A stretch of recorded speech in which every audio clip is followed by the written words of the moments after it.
Yo, it's your boy Jay Bess, and welcome back to the Straight to the Point podcast, season 2, episode 15. On today's episode, I will be doing my best 5 plays from week 13, followed by my week 13 dogs. And then I'm going to show y'all what the current playoff picture looks like right now. And then I'm going to have a segment called the Eagles Emergency Landing. Okay, there was a little bump in the road this past weekend, but I'm going to tell you why I'm still confident in the Philadelphia Eagles. And then I'm going to answer the question, is it time to panic in Kansas City? All right. And then I'm gonna end the show with my Thursday night football preview, which is tonight between the Patriots and the Steelers. All right. But as always, I want to thank God for waking me up this morning and allowing me to talk about sports, which is something that I love to do. And without him, I would not be here right now. Right.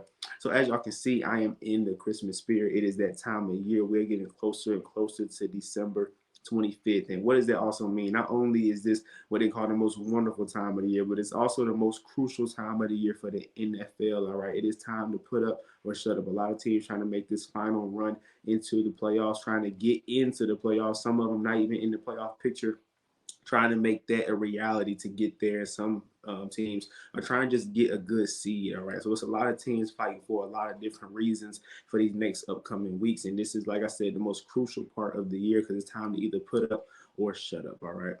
So with that being said, I'm going to get to the current playoff picture in a little bit. But as always, I'm going to do as I always do on my first episode of the week, I'm going to do my best 5 plays from the previous week, from week 13. All right. So honorable mention got to go to Puka Nakua, who, how many of y'all play Madden? All right, you play Madden. If you're not in here right now, you know the worst coverage for playing Madden is cover two. At least for me, I hate playing cover two. If you play me, you've never seen me play a run a cover two in Madden because the middle of the field is always wide open. Well, Puka Nakua clearly hit the middle of the field. Matthew Stafford threw a great ball right in between those two safeties, and he took it to the crib. All right, this is a prime example of why I do not like or do not run cover two in Madden. All right, so great job by Puka and Matthew Stafford. Great ball, and then great job by Puka finding the soft spot in the defense and using his speed to break away. All right, so now to the best 5 plays. Number 5, gotta go DK Metcalf. Y'all know in this play, DK Metcalf ran 22.23 miles per hour. All right, I don't know if y'all know, but that is very, very fast for somebody, especially his size. I'm talking about a 6'4", 236-pound receiver running 22 miles per hour. All right, and really he ran that fast for no reason because nobody was going to catch him. But he did, I believe, end up becoming the fastest player in a play this year. I think he passed up Tyreek Hill for the fastest player in a play. Great job by DK Metcalf taking a questionable pass. Wasn't really questionable. It was a great pass actually that he squeezed in to get to DK. DK took it the rest of the way. All right. Number 4, I got to go with Jameson Williams on his double reverse. This is really more credit to the Lions versus Jameson Williams because of the play design. It was a double reverse. They reversed it once, reversed it again. And the thing with Jameson Williams, he is very, very fast. So as soon as you get the ball in his hands, the defense has to first react to the play, and then by the time you react to it, Jameson Williams is gone because of his speed. All right, so great play design by the Lions. Great job using your personnel by the Lions, and great job by Jameson Williams getting into the end zone. All right, number 3, I got to go with Cortland Sutton. Okay, Cortland Sutton made a great grab on this play. Russell Wilson has been throwing dimes over the past couple of weeks, y'all. I think he's been on the best 5 plays a couple of times because of his ball placement. And this is a prime example of ball placement. Okay, he put this ball only where his receiver can get it. Cortland Sutton even got grabbed on this play, but it did not stop him from getting into the end zone. All right, Cortland Sutton and Russell Wilson has created a nice bond this year that we should expect to see grow next year because this year losing that game to the Texans might have just decreased their playoff hopes by a lot. I still think they can get in there, but I'm very, very looking forward to seeing these two play another year in Denver because Russell shouldn't be going anywhere. All right, number 2, I gotta go with my bad, y'all. Number 2, I got to go with Christian Watson. Okay, Christian Watson made one heck of a grab in this game against the Kansas City Chiefs. All right, Jordan Love, great ball placement, and he put the ball right on the money. Christian Watson made a beautiful catch. All right, 2 hands stretched out.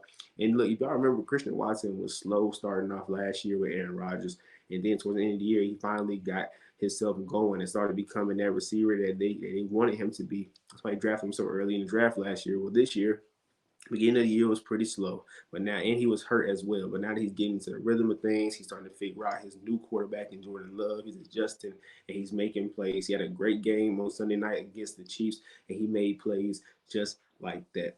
All right, and number 1, I gotta go with Debo Samuel. All right, Debo Samuel is the definition of standing on business, or what is it? Actions speak louder than words. All right. He said going into this game that he talked a whole lot of smack, talking about, hey, if we had our quarterback last year, it wouldn't have been close. He said, James Bradbury, you trash. He was talking so much trash going into this game.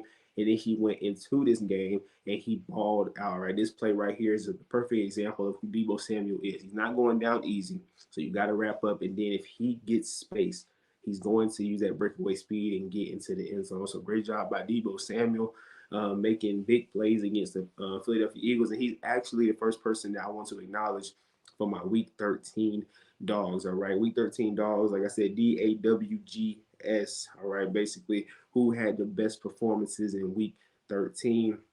Let's just stick with Deebo Samuel.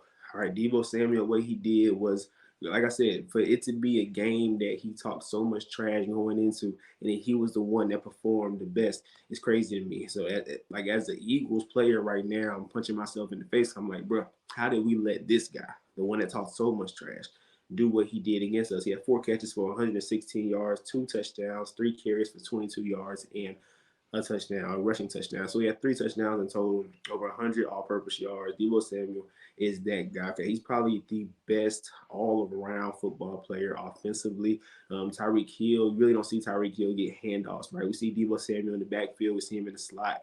We see him all over the place, and they use him for all different reasons. Like I said, sweeps, tosses, handoffs, screens.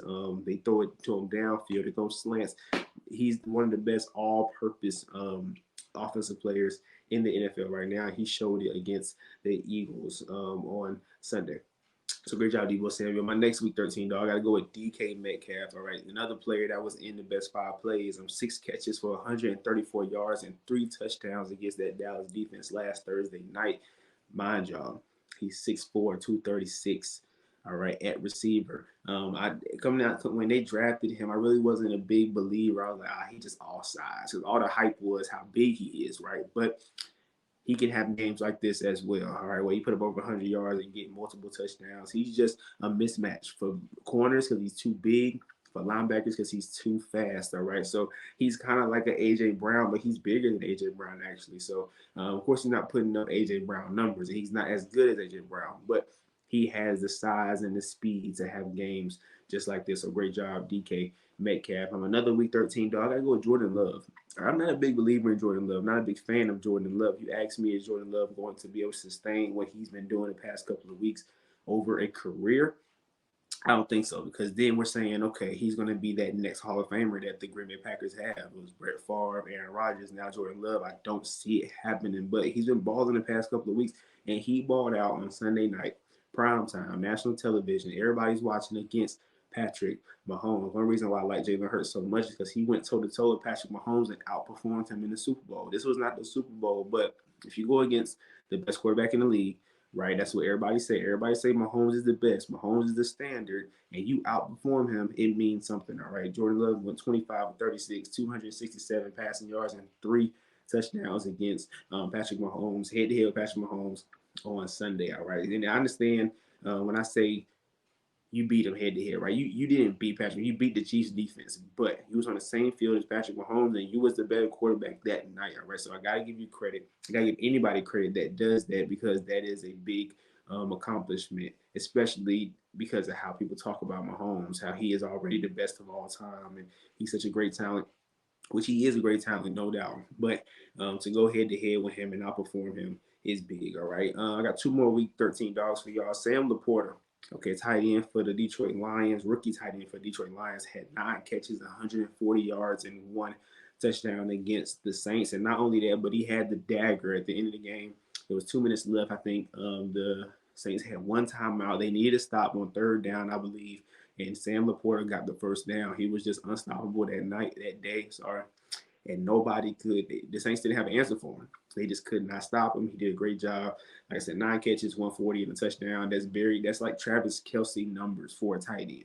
Because tight ends normally don't put up those kind of numbers, right? It's like Travis Kelce, Rob Gronkowski's, those kind of tight ends. He put up those kind of numbers against the Saints on Sunday. All right, my last Week 13 dog. Couldn't do the Dogs without him. Tyreek Hill, all right, 5 catches, 157 yards, and 2 touchdowns. He is on pace to become the first ever 2,000-yard receiver. All right, that is a huge accomplishment, especially when we think about all the great receivers that have came and went in this league. We're talking about the Randy Mosses, the Jerry Rices, the Calvin Johnsons, the Antonio Browns. I can go on and so forth about all the great receivers that we have seen, and he's putting up numbers that none of them have ever put up. I'm not a big Tyreek Hill fan. Or I think if we look at a receiver and what a receiver does, I think his success is really based off of his speed. That's just how I feel about Tyreek, all right? And like I said, he still shouldn't be putting up these kind of numbers, but it's a speed thing. Like, and I really watch these games, and I'm thinking, do coaches watch film? Do they really? Because when Bill Belichick played Tyreek Hill, Tyreek Hill was limited. He didn't do as much as he's been doing against these other teams. So why don't teams look at that game? Look at what Bill Belichick, the great mind of Bill Belichick, did to limit Tyreek Hill and just do it as a copycat league. So why don't you just do what they did? And I'm not understanding. And one of these touchdowns is one-on-one man coverage. Why are you one-on-one against Tyreek Hill? Nobody can run with him in the league. Nobody. So the fact that you're one-on-one with him really makes no sense. So I really think that his success this year, I'm gonna say it, has been a lot of defensive errors. Like, why are you one on one? Tyreek Hill should be bracket. If I was a coach, I would make sure Tyreek Hill does not touch the ball the whole entire game. You will have to literally force the ball to him in order to make him get any kind of production, because I will make sure I eliminate him from the game. Jalen Waddle would have 300 yards against me because I'm not letting Tyreek Hill do what he does week in, week out against my defense. That's just me. But Tyreek Hill's balling, not taking nothing from him. He's putting up numbers, like I said, about to be on pace to be the first ever 2,000-yard receiver. He's really in the MVP race, if we're being honest. He's doing great things. But like I said, it's not that big a fan. I think that if we're talking about pure receivers, route running, catching, I'm taking a couple receivers before I take Tyreek Hill, but that speed puts him above everyone. All right, so that's my week 13 dogs. Next is the current playoff picture. Okay, so if the playoffs were to start today, right now, this is what the playoff picture would look like. For the AFC, let's start over there first. The Miami Dolphins would be the number 1 seed. They would have that bye, and then the number 2 seed would be the Baltimore Ravens. Number 3 seed would be the Chiefs. Number 4 seed would be the Jaguars.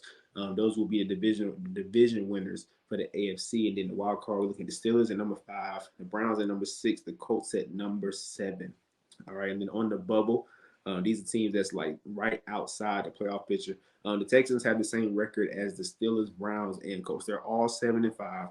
So it's very tight right there. And then the Broncos are 1 game behind, the Bengals are 1 game behind, and the Bills are 1 game behind. So this AFC playoff picture is very, very tight. But I told y'all, in my opinion, I do think that it's going to come down to the Steelers, the Texans, the Broncos, and the Bills. I just don't see the Colts with Gardner Minshew making the playoffs. Where I think eventually, as the games get more important, as people get tighter, they start to tense up because they know it's very crucial.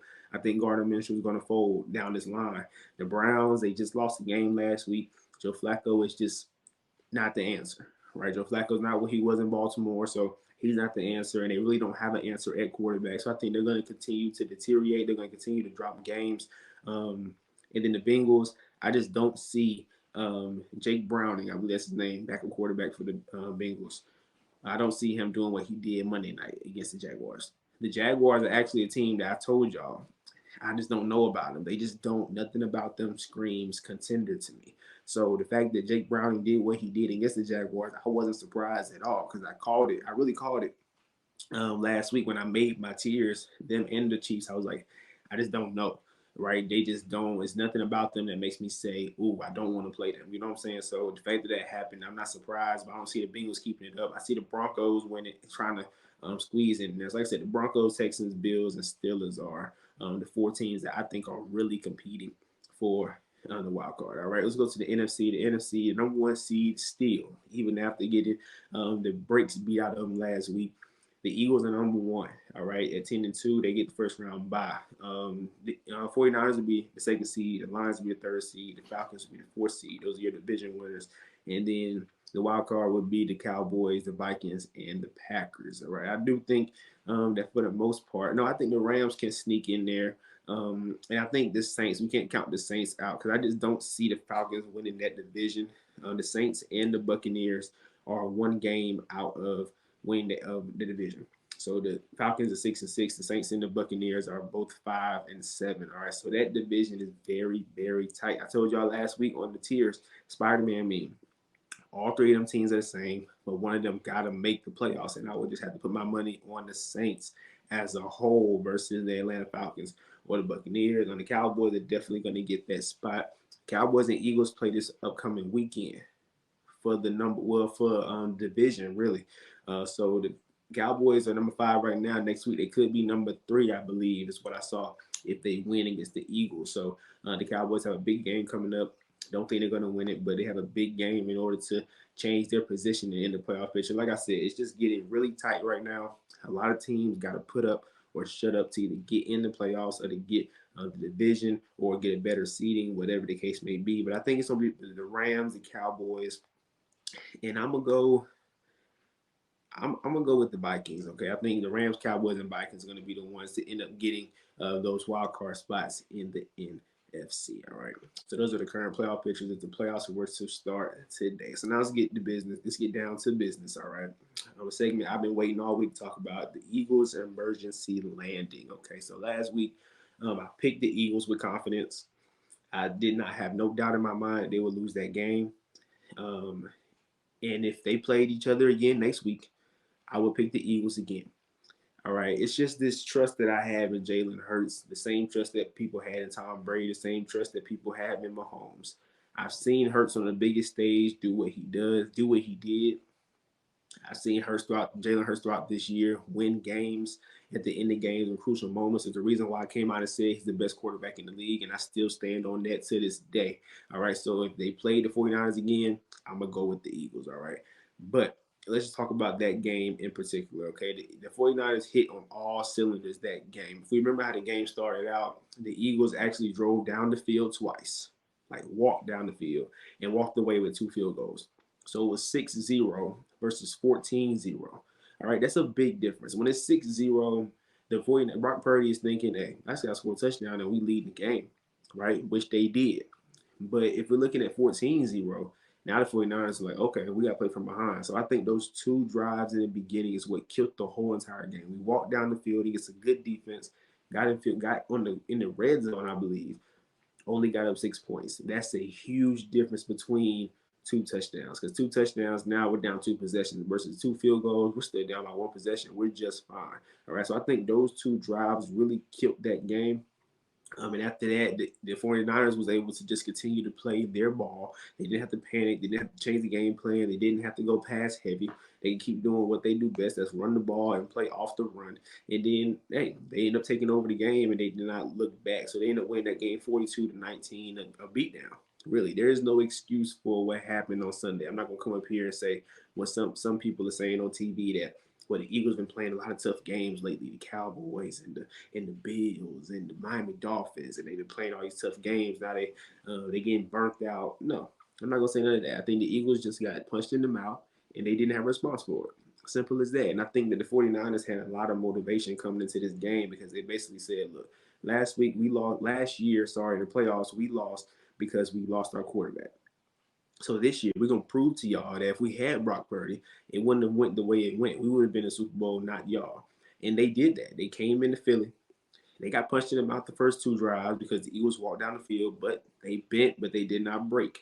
All right. And then now I'm only up 6-0. The 49ers stuck with their game plan, came back into that game, and just completely waxed the Eagles for the rest of that game.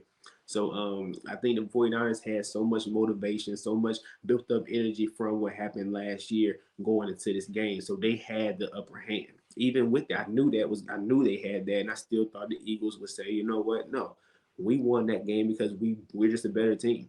Period. We have Jalen Hurts, we have AJ Brown, we got Devontae Smith, etc. So like I said, if they play each other again this upcoming weekend, I would still take the Eagles. But now let's look ahead, okay? Because people are so worried about what happened on Sunday.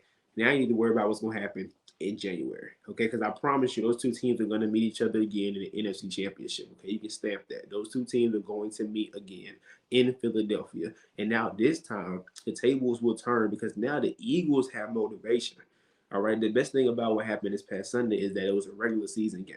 That's the best thing that happened. So the Eagles, guess what? We still got a chance to see them again. So now we got to get ourselves together. We got to get a fire built up under us, the same fire they had built up under them.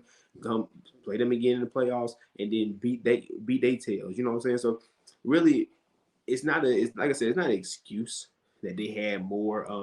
That they had more built up energy. They had more. It's facts, right? If you go into a fight with something to prove versus I'm fighting you, hey, I beat you last time, but you saying, okay, you beat me last time, not gonna happen again. Who has the upper hand?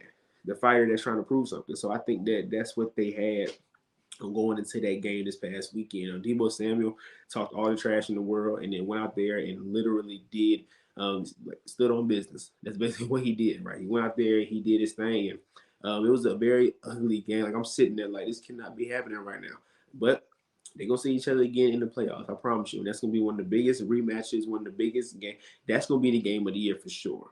All right, because the 49ers are still thinking about the NFC Championship. Because when you beat them in the regular season, that still doesn't erase the fact that they beat y'all in the NFC Championship.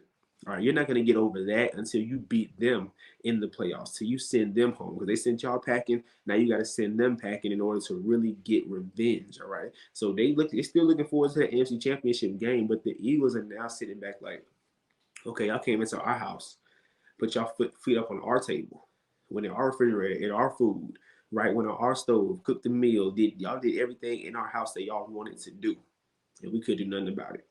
All right, so I think that they both have now. This is going to be an epic matchup. This is going to be probably one of the best games you've ever seen in your life coming in January when these two teams meet in the NFC Championship. All right, because now they both still, like I said, the 49ers still got something to prove, and now the Eagles got something to prove because they just got their teeth kicked in this past weekend. So that's going to be one heck of a game, and I can't wait to see it, honestly. So am I panicking about the Eagles? No, right? It was an emergency landing because they just had to get a couple things at once. It's like when a plane is flying in the sky.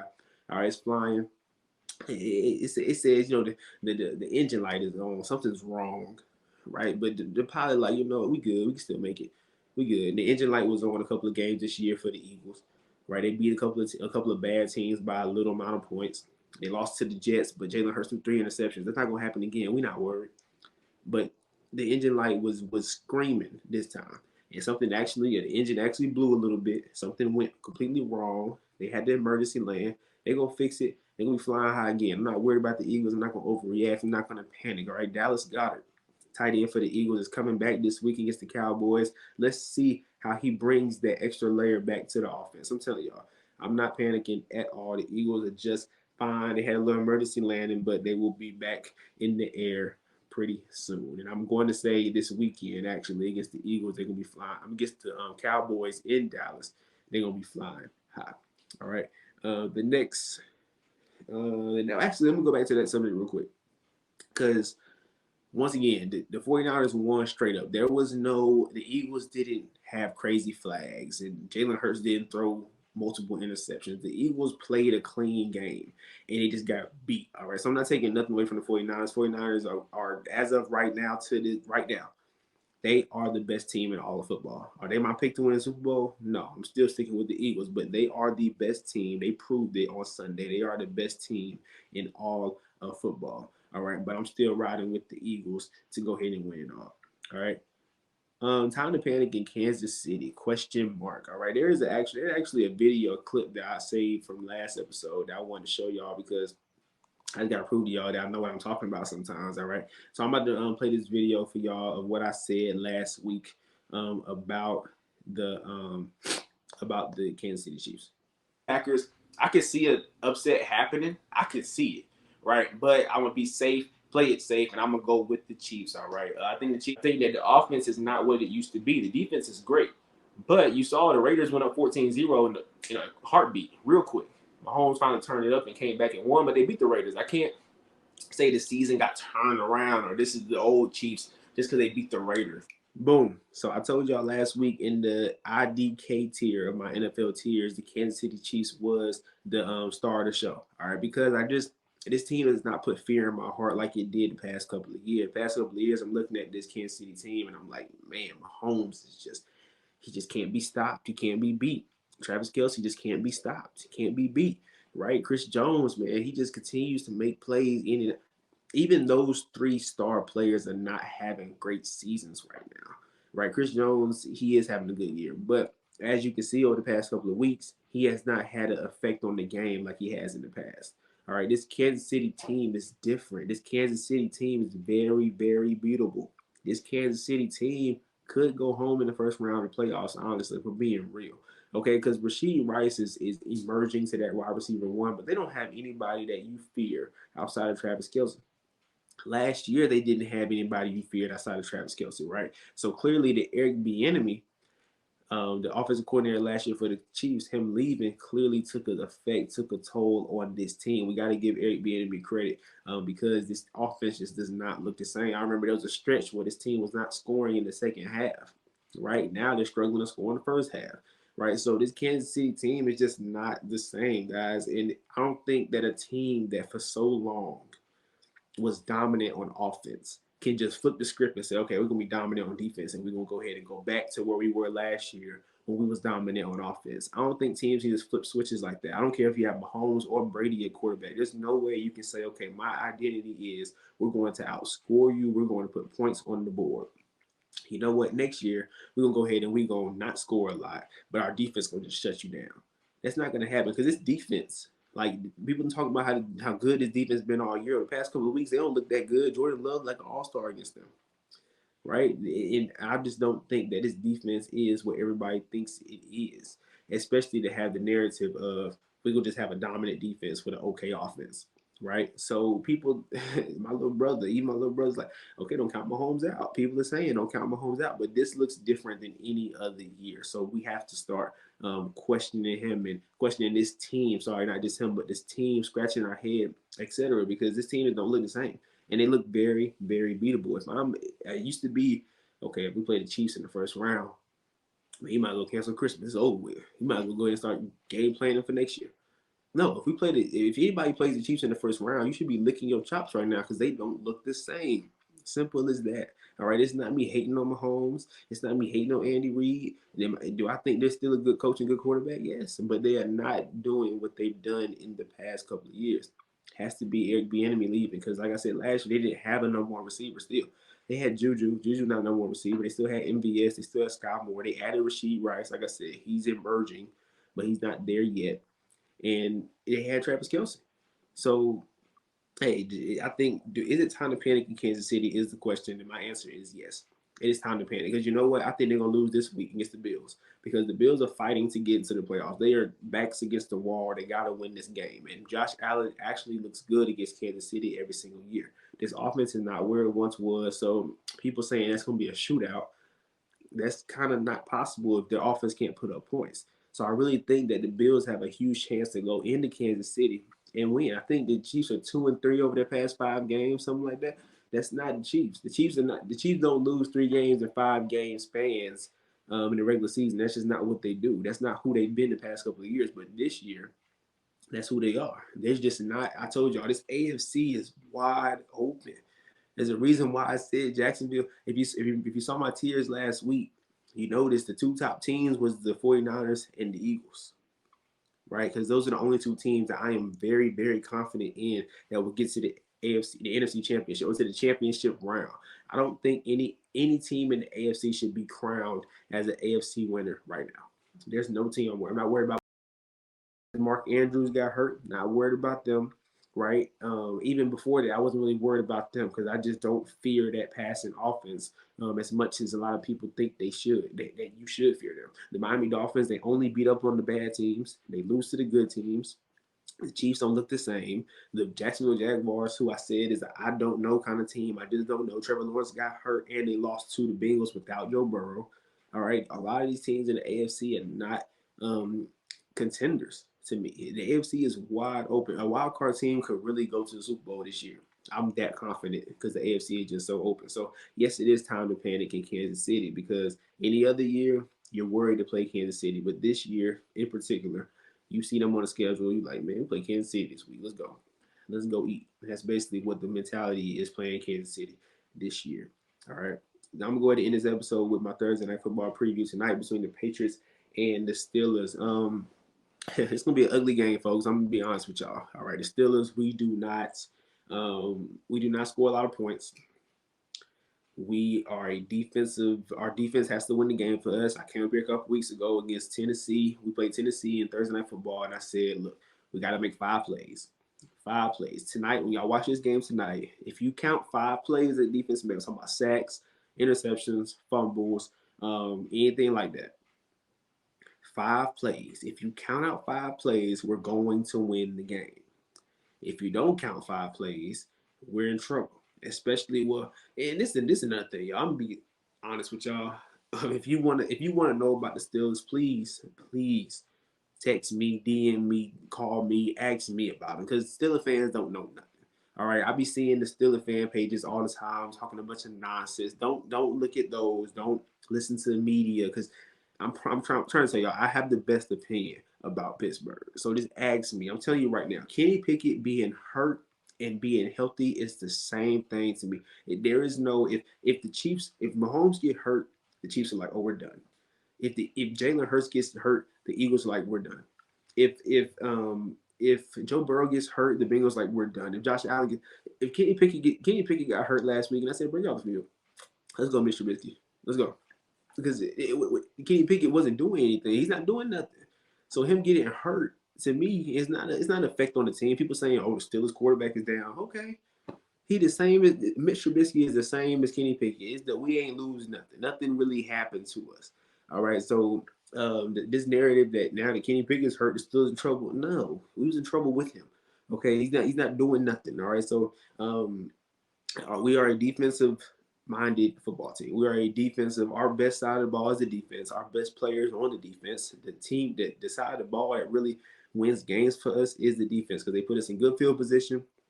They get turnovers. Sometimes they even put up points for us. All right, so tonight, like I said, count out 5 plays, whether it's sacks, fumbles, interceptions, whatever it is, 5 plays. If we make those 5 plays, we win. If we don't make those 5 plays, we're gonna be in trouble. I'm telling you that right now. In the Patriots, last week they did not score at all, but they gave up 6 points to Justin Herbert and the team. So I don't really look at that game with a lot of. I don't really take a lot from that game because the Chargers to me they're not good. And then the Patriots offense is not good either. So it's gonna be an ugly game. I'm just gonna go ahead and warn y'all. Y'all might want to just watch basketball tonight because it's not gonna be a pretty game. But I'm gonna take the Steelers tonight. Like I said, 5 plays.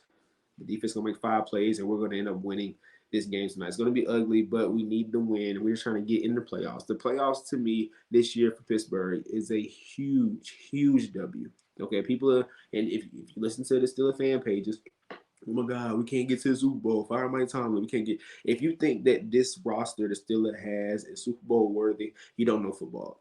Simple as that. There's no way you think that a Kenny Pickett led offense should be in the Super Bowl. There's no way. That means you're putting too much on Mike Tomlin's plate. This is why people are calling for Mike Tomlin's job because they think that he is Jesus and he can just turn water into wine. But let me tell you something. That's not how this works. You coach what you have. He does not have a quarterback. Therefore, we do not have a chance to win the Super Bowl. We have a chance to win a playoff game. I will give you that because the defense can win a playoff game, but the defense cannot win 3 playoff games. That's just not how the league works today. All right, you need offense, and we don't have that. We can score occasionally, but we're not going to score consistently. But I'm taking the Steelers tonight against the Patriots in a very, very ugly game. I might want to watch the NBA tonight. That is it for today. Really, why I mentioned the NBA. I don't talk about the NBA a lot because, like I said, the NFL is just so what's it called right now. It is very crucial. When the NBA started, we was like kind of towards mid-season for the NFL. So with that being said, I'm going to start talking about the NBA soon. But I think the NFL is just priority right now. The NFL has so long. The NBA has so long to go to the playoffs start. I understand we're doing the sorry, I'm getting over a little cold right now, but I know the NBA is doing the in-season tournament right now. I haven't talked about that because the NBA, the NFL to me is just more important right now. But I will be getting to the NBA very, very soon. Y'all bear with me. But that's it for today, y'all. Much love. Y'all stay safe. Enjoy basketball. Don't watch football games tonight. I'm just gonna warn you right now. Do not watch it. If you want to watch a boring game, watch a football game. If you don't, if you watch an exciting game, watch basketball. All right. But y'all stay safe. Much love.